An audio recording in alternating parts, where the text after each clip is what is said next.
तपाईको internet slow छ भने तपाईँ फास्ट डाउनलोड कुनै पनि कुरा फास्ट डाउनलोड गर्नु क्रोमदेखि चाहनुहुन्छ भने क्रोममा जानुहोला।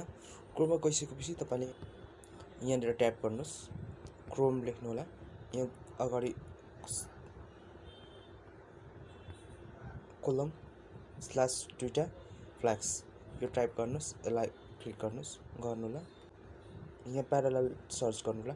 प्यारालल सर्च गरेपछि यहाँनिर डिफल्ट आउँछ, यसलाई गरेपछि इनेबल गर्नुहोस्। इनेबल तपाईँको गरिसकेपछि तपाईँले डाउनलोड एकदम फास्ट पाउन सक्नुहुन्छ। Thank you very much. तपाईको इन्टरनेट स्लो छ भने तपाईँ फास्ट डाउनलोड कुनै पनि कुरा फास्ट डाउनलोड गर्नु क्रोमदेखि चाहनुहुन्छ भने क्रोममा जानुहोला। क्रोममा गइसकेपछि तपाईँले यहाँनिर ट्याप गर्नुहोस्, क्रोम लेख्नु होला। यहाँ अगाडि कोलम स्ल्यास दुईटा फ्ल्याक्स